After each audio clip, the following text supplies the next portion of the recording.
conversation is centered around connection, community, and practical support, and learning from one another. We know that families often need more than information alone. We talk about our buckets and we need to remember to fill them all. Families need trusted relationships, real life examples, belonging in spaces where they feel understood. And we are grateful that you chose to spend part of your afternoon with us. See if I get my slides to advance. There we go. Here's a quick overview of where we're headed today. We're going to start with introductions and grounding ourselves in the purpose of this community of practice. And then we're going to spend some time reflecting on what we've heard during our previous conversations and how participant feedback has directly, shaped today's meeting. And then after that, we're going to hear from several community presenters, which I'm really excited about, who are doing incredible work building connection and support in meaningful and practical ways. And then we're going to move into some small group discussion and reflection together before wrapping up and talking briefly about future meetings. And we really want to emphasize today the importance of everybody staying to the end, if you would. We are a community of practice, and we really need that time where we can work together as a community. So first, I'd like to introduce our facilitation team for today. Most of you already know me. I'm Tracy Manns with the Family Resource Network of Ohio, and I'm going to ask Celia and Erica to introduce themselves. Hey everybody, I'm Celia Schlemmer and I sit down in Southwest Ohio in Cincinnati. But I am part of the FRNO team and have been part of the community of practice since its fruition. I'm super excited to be here. And I'm a girl that loves connection. I want to thank, just quietly, not pressure for anyone, but I want to thank everybody who has their camera on. I want to thank everybody who doesn't for coming and being here. But I'm a girl that likes to connect eye to eye. So I just appreciate those of you. Look at Pedro. Pedro felt pressure. All right, Erica, go ahead. Thanks, Celia. Hi, everyone. My name is Erica Young. I also work at the Family Resource Network of Ohio. I work alongside these beautiful ladies here, and I'm kind of project manager coordinator. I kind of run the backgrounds of stuff and post a lot of events you'll see and a lot of social media stuff. So you'll see me on a lot of Zoom calls if you ever join one of our calls. Thanks so much. Yes, Yeah. Erica is a rock. Thanks to both of you. And we are happy that all of you are here today. So for anybody who's new, what is a community of practice? Community of practice is a group of people who are passionate about a topic, supporting and empowering people with disabilities and their families through the lens of charting the life course. And we meet regularly to share and learn. And we are committed to learn how to do things better. As this community of practice has grown and evolved, we've really tried to listen carefully to what our participants are looking for and what feels most meaningful and useful. And this space is intended to bring together families, professionals, self-advocates, and community partners to learn from one another, share ideas, and build stronger support systems across Ohio. And we really see this as a collaborative learning space rather than a formal training space.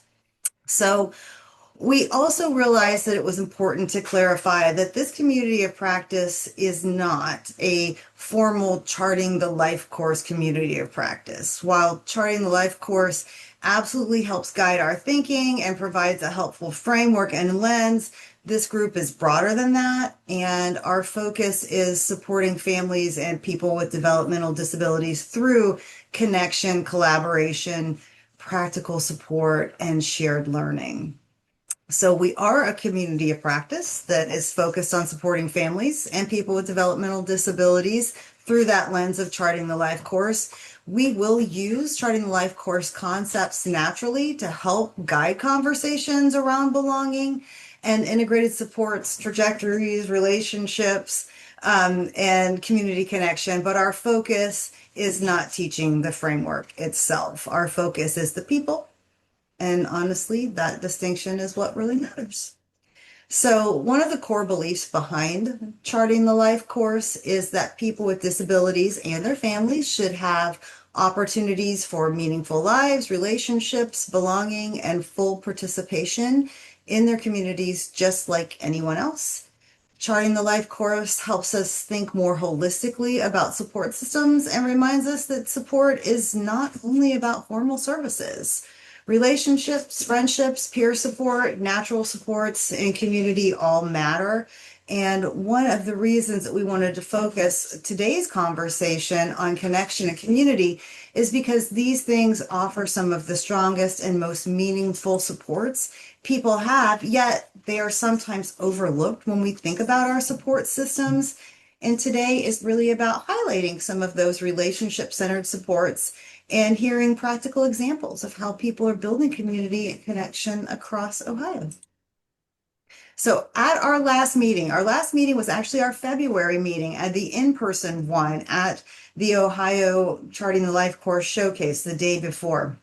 We had several really strong themes emerge across our conversations and feedback. And these are the things people talked about.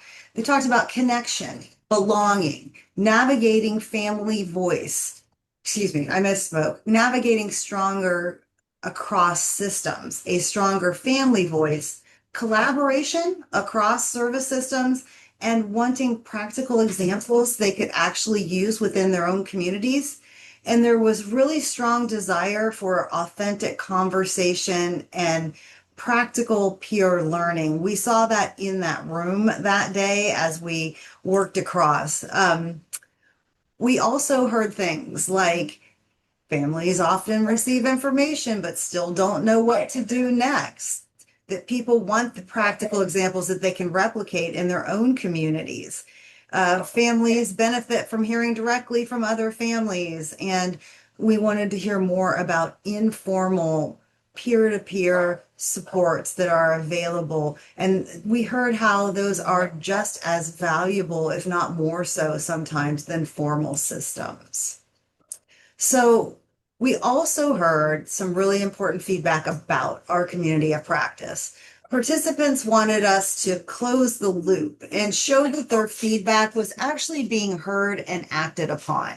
People wanted flexibility rather than a rigid structure at the COP, and there was strong feedback that the COP should avoid becoming overly focused on teaching Charting the Life course and still naturally incorporate the Charting the Life course tools into our conversations. So that was a lot of things, and today's meeting was built directly on that feedback. So some of the suggested topic areas for our COP last time were connection and community, and that's what we're going to talk about today. But we also had the practical navigation tools and supports, grassroots and community-led family supports, and early supports and prevention. So we may see more of that as we move through our COPs for the rest of the year. So to kind of bring all that together, what we got from that was families are looking for connection, trusted relationships, navigation support, and community. Information alone is not enough, and families often need help understanding the next steps, and they benefit from hearing practical examples from people who truly understand their experience. This community of practice is intended to be a space where we learn from one another and not a space where everyone is expected to have all the answers, which we clearly don't. With that in mind, we wanted today's presenters to reflect real world examples of connection and community that are already happening across Ohio. So to help. Tracy, Yes. before we get started, I'm going to stop Please. for a second. I want to encourage all of you guys to put in the chat who you are and where you're from, making that first connection. I also, if you have a connection to disability, if you are comfortable sharing that. I noticed that in Lynn put that she's a family member. She's also works with Charting Life course and she's a professional. So share that with us, because I'm looking around, I'm seeing a lot of new faces, which absolutely gets me super excited. But we want to know who you are, how you ended up here. Is there a connection? If there's not, there doesn't have to be. We're all good with that too. But we just kind of want to know what brings you, what hat you're wearing as you come into this room. And you might find that you're wearing more than one, but go ahead and put that into the chat. We do actually use that information as we begin to plan later too. So I would really appreciate that if you don't mind. Thank you, Celia. I appreciate you adding that in there. No problem. And so to help frame why connection and community matter so much to us right now, I'd like to introduce Krishana Harper from Cincinnati Children's Hospital Medical Center, the Mayerson Center, as you can see here. Krishana is going to help ground us in why these conversations are so important for families and communities at this particular moment in time. So, Krishana, take it away. Thank you so much, Tracy. As a parent and as an advocate and someone who spends a lot of time working alongside families and communities, I can tell you that one of the most common things we are experiencing right now is uncertainty. Many of us are trying to make decisions about today while also planning for tomorrow. We are navigating changes, waiting for answers, and wondering what the future may hold for the people we love. While uncertainty can create stress, what I've learned through both my personal and professional journey is that uncertainty does not have to lead to isolation. In fact, this is often when connection matters most. When we have trusted relationships, when we know where we belong, and when we have a network of support around us, we are better able to navigate challenges. We're better able to adapt to change and continue moving forward with hope. So, as someone who approaches this work through a trauma-informed lens, I often think about trust and connection as protective factors. They help create a sense of stability during uncertain times such as these. They remind us that we are not carrying life's challenges alone. We're here together. We're a community. We're part of a community. So for people with disabilities and families like mine and yours, community is not just something that feels good to have. It's often the foundation that helps us access opportunities, build confidence, develop meaningful relationships, and experience true belonging. And sometimes what we need most is not another program or another binder of information, but connection to people who understand the journey and can help us navigate the next step. And that is why today's conversation is so important. What you're about to hear are real examples of individuals and organizations intentionally creating spaces where people can connect, contribute, build relationships, and be valued members of their communities. These are not just programs. They are examples of what becomes possible when we move beyond services and focus on people, relationships, and once again, belonging. Because when we strengthen community, we strengthen resilience. When we build trust, we reduce the impact of trauma. And when people know they belong, they are better positioned to thrive. And that is why I'm so excited for today's presenters, because the work you are about to hear are about real examples of what becomes possible when people intentionally create spaces of connection, belonging, trust, and community. I'm excited for you to hear from today's presenters and learn about the incredible work already happening to build those connections every day. Thanks, Krishana. Amazing. Yes, I thank just you. dropped into the chat. Save it for later. Don't get distracted. But there is a video from Krishana and some of the other work she's done with us on our landing page at FRNO. So I've put the link there. So just open it quietly, set it to the side, and take a peek at that later if you want to learn more about her and what she's been up to. You really do. You want to watch it. It's fantastic. Thank you, Krishana, so much, really and truly. You're welcome. So now, thank you. So now we're going to move into our community spotlight presentations. The goal of these presentations is, again, it's not perfection or polished programming. We really want to highlight authentic grassroots relationship-centered work, and that it's helping families feel connected, supported, and less alone. As you listen, we encourage you to think about what resonates with you, what feels meaningful, and what ideas might be adaptable within your own communities. So I am very pleased to introduce to you my dear friend, Kimberly Sherrod. Kimberly started Coffee with Kim through an organization that we both work with, Aspirations. It means a lot to us, and I'm going to turn it over to her to let her tell you all about Coffee with Kim. Thank you, Tracy. Welcome, everybody. We're so glad you're here today, and thank you for giving me the opportunity to share about something that is so near and dear to my heart, and that's Coffee with Kim. So just a quick story is about, I don't know, 4 years ago, actually, my son, who's 29 now, at 25, he was diagnosed with autism. And at that point in time, it was a very stressful period in our lives. And what happened was we had all kinds of information and support for him, but nothing for the parents. And so I looked at the doctor and I said, now what? And he's like, what do you mean? And I'm like, well, how about me? I need support, not just my son, but I need help. And he's like, well, people just sort of sometimes meet in the office and become friends and so forth and so forth. And so I found out really quick that there really wasn't any support groups for parents of adults that had autism. And so I got involved in Aspirations after we went through the program 4 years ago, and I haven't left. And JJ now is also a peer mentor there. And I was at an event that Tracy had for the state, and it just dawned on me that I wanted to start a support group. That if there wasn't one out there, that I was going to create it, and the name came to me, Coffee with Kim. And so that's how we got started, out of the necessity that there's nothing out there for parents that I could find.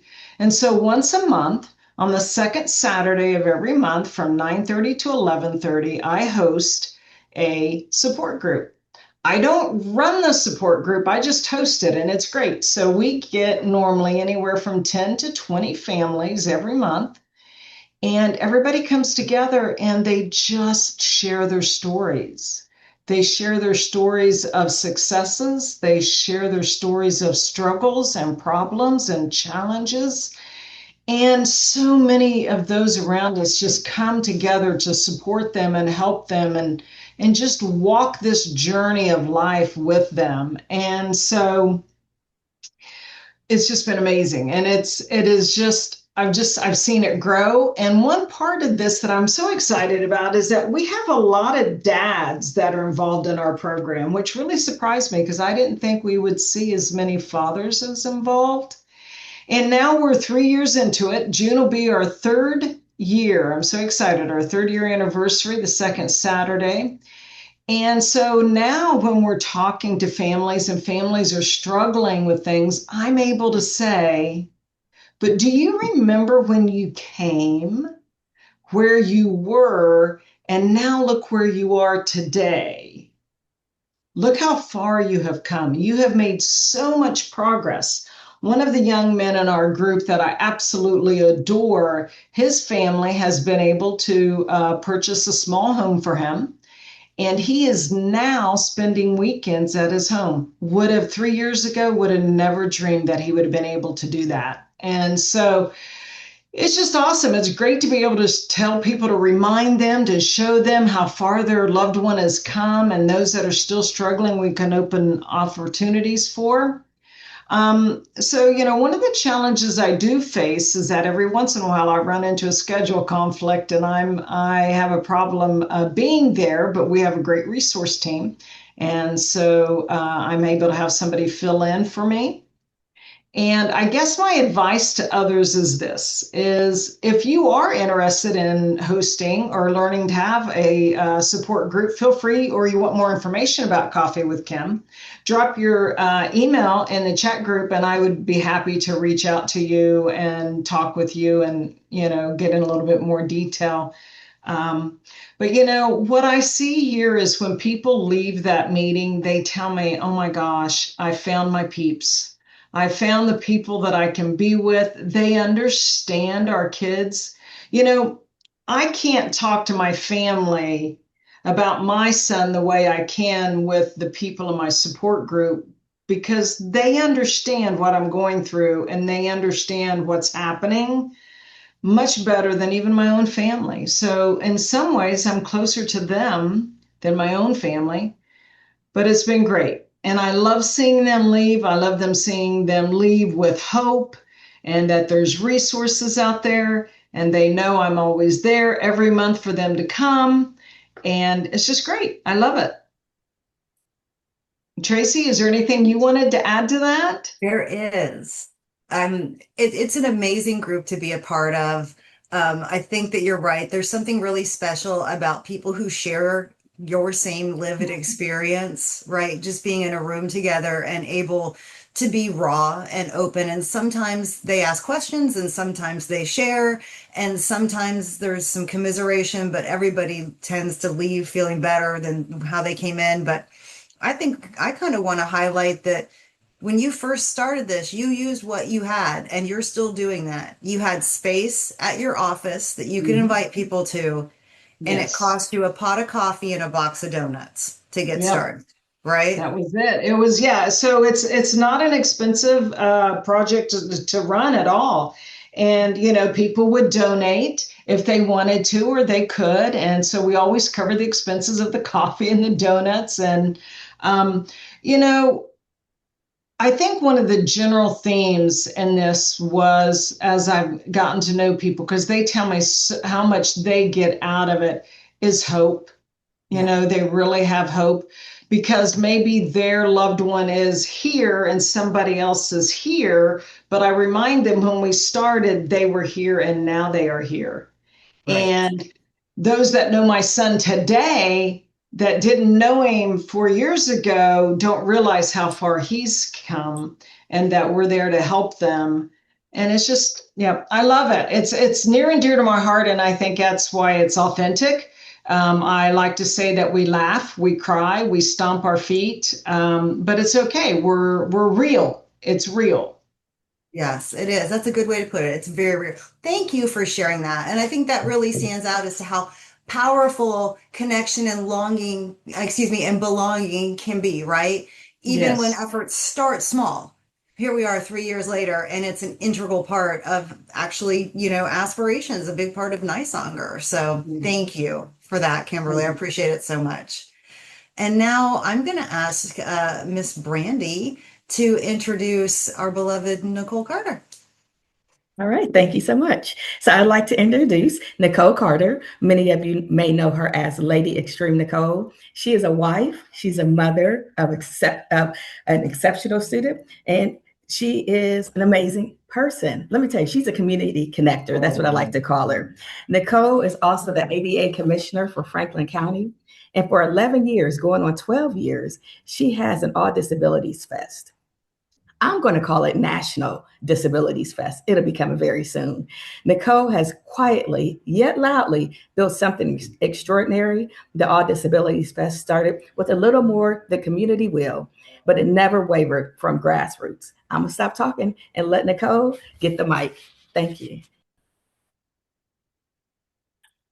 Well, thank you, Brandy, so much for the beautiful introduction. I am incredibly, I'm honored to be a part of this conversation, this awesome community connection. To me, connection is everything. Connection means everything to me.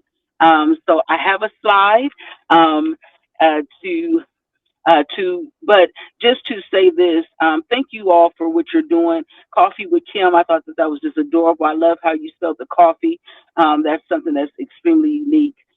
So as we as we get started with that, but I just want to thank Tracy and everyone for having me on. I'm very, very thankful for that and honored. So Nicole, can you just share why you started it and kind of talk about how it evolved and things like that? I had all my, oh, you can't pull the file up? Oh, we having trouble with slides. We don't, did you send those? I did not get Yes. those. I did not get those. I'm sorry. Hold on. I have it in chat, Celia, the picture and everything of the event, so and the website and the picture of when the event is. Okay. In case you Okay. could get it. I got it as backup on chat for everybody. Okay, they can go into the chat and open it, but I apologize. I didn't see anything come through to me. So I'll stop sharing and see if we can get it up on the screen while you talk, Lady Nicole. Okay. I should have probably sent it to everybody, but I have my notes on that because I have a lot going on, and my focus is just a little off. So when, so give me a few Okay. seconds. Yep. Hold on. I'm trying to see which one I want. Aha. Okay, so it's just I got you. I'm going to share my screen in a hot second, guys. Sorry about that. Thank you. Okay. I love that you did this. Thank you. Well, Okay. thank you for. I was up all night, and I don't want to start singing Fred Sanford or Fred Flintstone or anything. I want to make sure that I stick to my time. And again, thank you, everyone. But I'm just going to pause if you don't mind. No, here we go. We got you. Hold on one second, and you just tell me when you want to me to move them. I appreciate you, Celia. My son decided he was going to stay up. If anyone has an autistic son, they know sometimes they decide they're going to stay up all night, and that's what happened with me. So I'm a little off. Okay, a little about me, and next slide. I am Nicole Lady Extreme Carter. I'm a passionate community leader, disability advocate, speaker, founder of Unlimited Possibilities for All Disabilities, which is called UPFAD. That's the it's a community-based organization dedicated to creating inclusive opportunities for individuals with disabilities and their families. My mission is simple, but it's to build bridges of inclusion, inspire hope, and create spaces where every individual, regardless of ability, feels celebrated, empowered, and loved. And we can skip along. I am the founder and the creator of a regionally recognized All Disabilities Festival. It's an annual event that brings together thousands of individuals, families, organizations, and community leaders to celebrate inclusion, accessibility, and unity. And these are some of the pictures. Next. I'm like Brandy said, I am a City of Columbus Commissioner. We can kind of skip that because y'all want to talk about the festival. And I want to, I'm a Charting Life Course champion. Okay. These are the questions. Why did I start this effort? I started this effort because of my son. Through him, I saw the importance of inclusion, connection, and creating spaces where families feel and are seen and supported. Because of him, we brought together laughter and joy, community through. I have a comedy show that I've been running at the Funny Bone for 14 years called Extreme Gospel Comedy. And it was because of him we wanted to do a thank you to Columbus Speech and Hearing for occupational and speech therapy. We were part of their fundraising initiative, and that's how the comedy show got started, and we're there 14 years later. And as was introduced through that, the All Disabilities Festival came about, and we're going into our 12th year. It began as a personal journey with the mission to help build community and opportunities for others. And we're going to keep going through the slides, and then I'll be able to talk after that, Celia. I'm sorry. No, go ahead. Good. The challenges that I faced personally, one of my biggest challenges that I faced when stepping into the space that was very new to me. I've never heard of autism. I didn't know what it was. So coming from an events promotions background, I was not a clinical or disability service. I didn't have a clinical or disability service background. And I didn't always know all the disabilities language or terminology. Sometimes I still feel nervous or afraid because I do not know all the lingo, but I have learned that authenticity, love, and willingness to listen matters just as much. I continue to learn every day from families, advocates, and the disabilities community. Those are the challenges that I face. How has connection and community impact families? The biggest reason why I started doing this work was to help take shame away from families. So many families feel isolated or alone when navigating disability. Community changed that. When families come together and they realize they are not alone, they can support one another and they can celebrate loved ones openly and proudly. Connection creates confidence, healing, and friendship and hope. The reason why, I wanted to get through that, but the reason why I do what I do, how it started was, like I said, I'm an events promoter, and I just wanted to create an event where families can come together and take the shame factor away uh, from a person having a disability. Me and five of my closest friends, they have various disabilities. One, her mother was deaf. One was blind. A friend of mine has cerebral palsy. Another friend of mine had scoliosis. And my son, who was autism, we decided to do a family fun friendly event. Well, it evolved tremendously to a community-wide event where we connect and give resources, because sometimes people have shame when they find out their adult child has a disability and don't know where to go. And I started this to take the shame factor away because I had a screaming autistic son, and who is now 20, and and this event allowed us to be able to be there for one another. When my child was screaming, the next child, he got up and he was okay. The next child screaming, we all just helped one another. To me, the importance of connection and community is to really build, navigate, but really it's about encouragement. It's to encourage one another to the next place, to the next level. So that's the main reason why it was created. And I just appreciate you guys, all you guys on here, all the hard work you guys do for families such as myself. The love is not only just seen, but it's felt. Celia, I appreciate you, Brandy and Tracy and everybody for allowing me this little girl, just to tell her little story about an event. We welcomed thousands of families, and I just appreciate all of you guys. I'm going to start with a question. Can you tell us the when and where of the All Disabilities Fest? I guess I could do that. The All Disabilities Festival is located here in Columbus, Ohio, in front of COSI. COSI is the #1 science museum in the nation. We are in the front lawn on July the 12th, on Sunday between 1 and 5 p.m. And it's a festival. So we have food trucks, we have caricatures, we have talent, we have the whole gambit, and we have a ton of resources. The main objective is for families to not only feel welcome, but for them to see others in their gifts and their purposes and in their talents. We go as far as from 0 all the way up to 99 or 100, because we have a senior pavilion. We also provide, we gave away over 1,000 toys last year. We're giving away over 2,000 this year.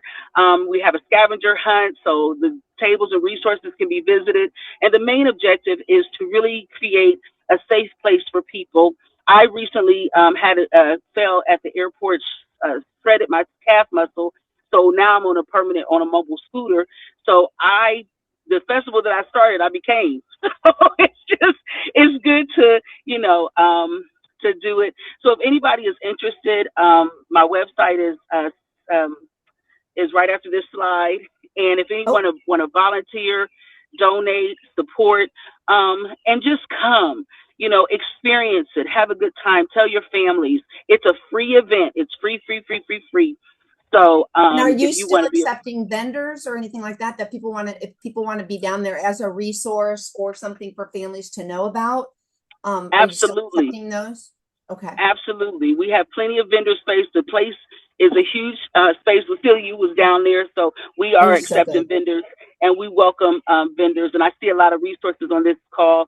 So yes, please, I beg you, come on, y'all, come. Let's have a good time and let people get resources, and you'll love it. You'll have fun.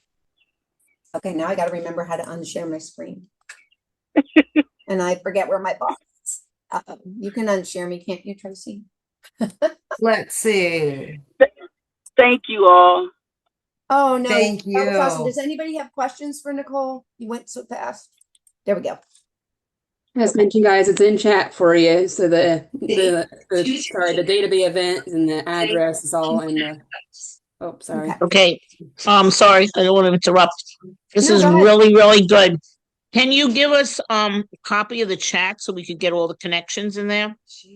Oh, well, we'll have to get permission from that because I don't want to give folks away. But yeah, let's talk about that. Judith, I love that idea. And this is the kind of stuff I keep hearing is what you guys need and want. So absolutely with this stuff what I'm hearing from you is you can't get to the chat and access that. So you're looking for all those. No, I got the chat, but I'd have to write everything down. Oh, okay. Is there any way you could save it? Yeah. Could you save it and send it to everybody? Because you have really good ideas and really nice things coming up. Okay, super, Judith. Well, we'll work on that. Okay. All right. Thank you so much. Thank you. I All enjoyed right. listening Yeah. to everybody. Fantastic ideas. Thank you. Thank you. And thank you for speaking up and sharing what you needed. We appreciate that.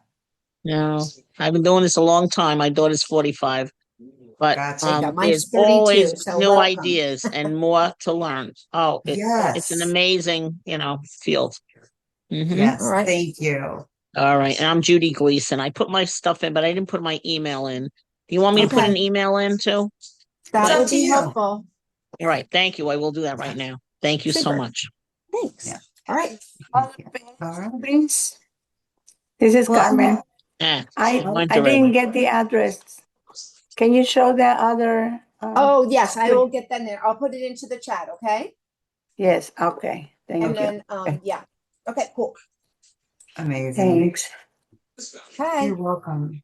All right, now I'd like to turn it over to Matt Chernitsky. You all know Corey Ferguson. He introduced me to Matt, told me a little bit about the work he's doing. Kimberly mentioned dads, right? And Matt is going to share with us his work with Pathway for Pops and everything he's put together there. So, Matt, take it away. First of all, thank you so much for having me today, Tracy. It's really Glad you're a here. great opportunity to be here.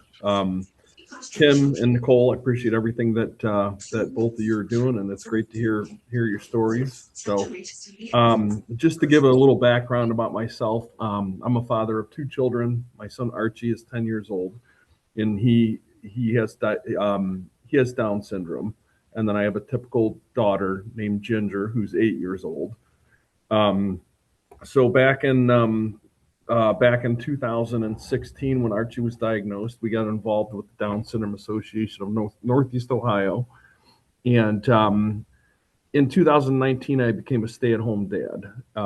Now, for any of you that have been stay-at-home parents, it can be a very lonely place at times. So I decided to get involved with our Down syndrome dads group, and at that time, they were having a monthly meeting out in Northeast Ohio. It was for dads that have children with Down syndrome, and I really connected right off the bat with a lot of fathers. It's not something that I ever saw myself doing, being at, I guess, for the lack of any better terms, a support group. But I enjoyed it. I look so forward to our monthly meetings out.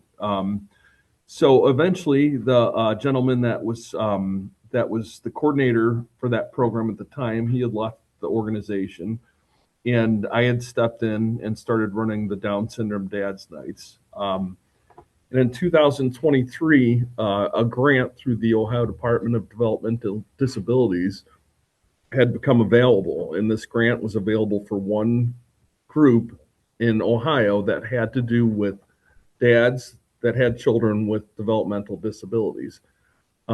So collectively, we decided to apply for this grant. So Leslie, who works for Desanio, she had kind of come up with a game plan on what we're going to do as a group, and we submitted it to the DODD, and we ended up getting the grant. It was an 18-month grant that started in 2024 and ran through 2025.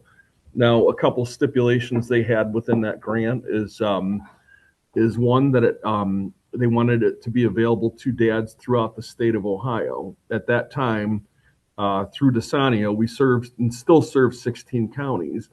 So we decided that, yes, we could do that. We can make that available for fathers across the entire state. And then the second stipulation is they wanted us to make this available not just for dads that have children with Down syndrome, but fathers that have a child with any type of disability, which definitely was something that we did not have a problem doing. So at that point, we came up with the name, which is Pathways for Pops. And with this grant money, on top of our monthly dads nights, which we still do, we decided to start having events not just for the fathers, but also the fathers and their children. So within the past 2 years, we've went and toured Jacobs Field together. We toured the NFL Hall of Fame together. We toured the Mansfield Reformatory together with our children. We have went collectively to a crew game. we went to Ramsire Farms together, which is in Worcester. So we've done a lot of activities to really get the dads out with their children. And it's created a very close knit group of dads. Since our inception of 2024, we have had about 150 fathers that have joined us in some capacity, whether it be an online lunch and learn or a dad's night out or an event where they bring their child with them. So it's really given these dads an outlet to kind of meet other dads that are in the same boat as them, and also bring them closer to their children because they are out with their children for some of these events. Um, it, um, it Since the grant is done, we're staying more in Northeast Ohio, but we are still getting down as far as Mansfield. I typically try to do a dad's night in Canton twice a year. We're in the Akron area. We're in the Cleveland area. We're in the west side suburbs. We're in the east side suburbs. So we really try to get out. So we're giving everybody an opportunity. And it's really been a great program. I'm sure most of you know if you hold any type of event, it's going to 90% be the mothers that are participating in those things. And we as a father, we need an outlet as well. We need other dads to talk to understand that, hey, you are not alone in this journey. And also there's been so many times where we have a particular dad that's dealing with this problem or that problem, and it seems like there's always another father there that can kind of relate and say, hey, you know what, I dealt with that same issue, and I did this, I did that. So it really creates unity for the fathers, and just kind of brings us together. So I've really, over the past 3 years since I've been running the dads group, I've noticed a lot of these fathers, they're not just getting together on the third Wednesday of the month, which is when I schedule our dad's night out. These guys are communicating throughout the month. It's kind of bringing them together, that it's another group of friends for them. And it's just, I can't stress how important it is to understand that the fathers need support as well. They need to feel important. They need to be a part of their children's lives. And it's just really, I like to tell people it's helped me as much as it's helped any of the dads in the group, because I am not a coordinator, but I'm also a father to a child with Down syndrome. I work, but I consider myself a stay-at-home dad. In fact, I don't know if any of you see, I'm at the office right now. My son is dancing behind me. So, yeah. But, yeah, is there any questions that I can answer for anyone about our group?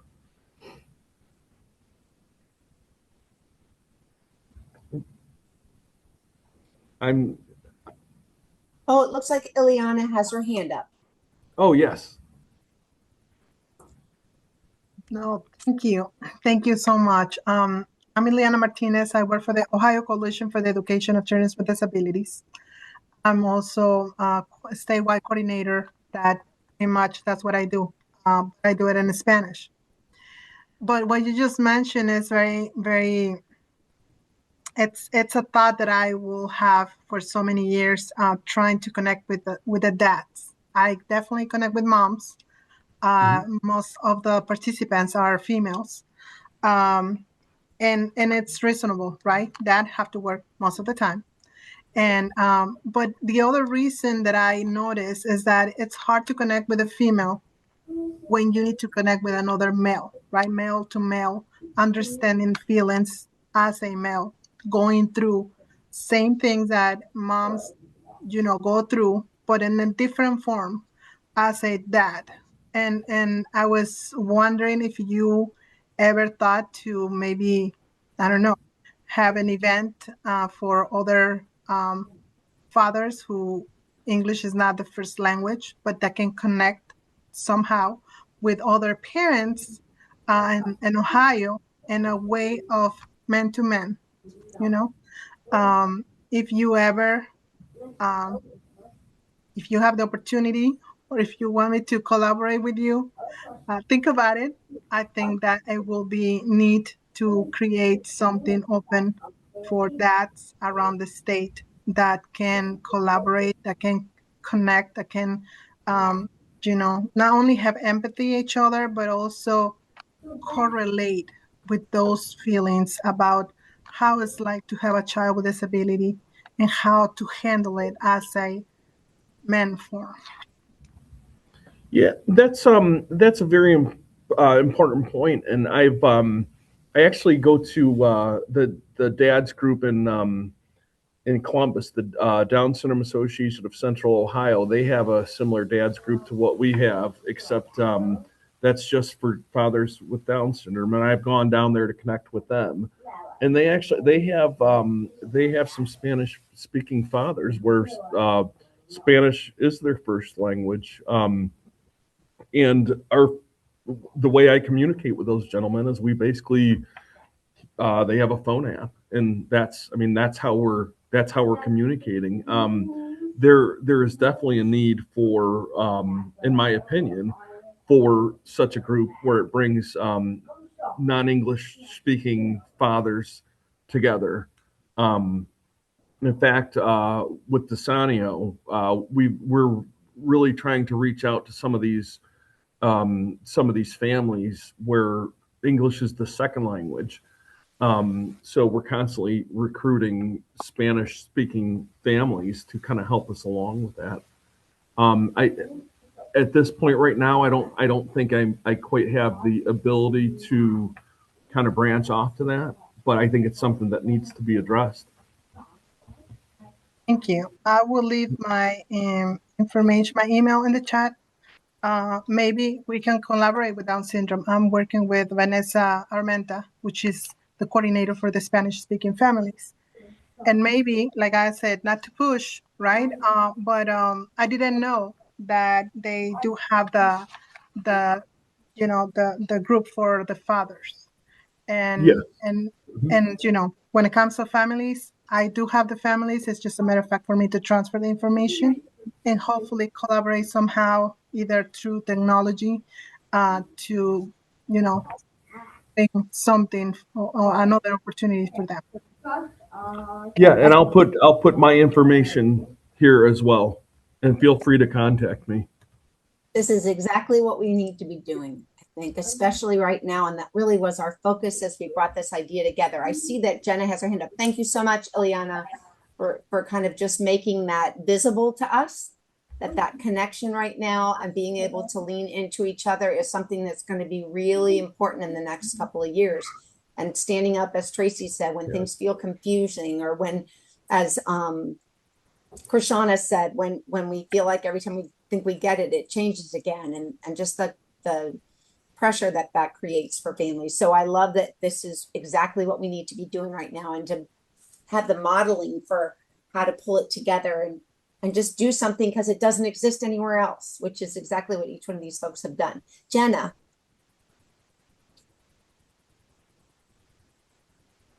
I know that we sit on the we sat on with Corey the Fatherhood Initiative work group, but it's good to see you again, and glad that you could tell everyone what you've been up to, because I have been in awe of all the work that you've done over the past 18 months and beyond. So I know that you guys have done a lot of great work. I guess I'm curious because I help with the Ohio Parent to Parent program, and we do a peer mentoring program as well to connect families together and connect parents together and caregivers together.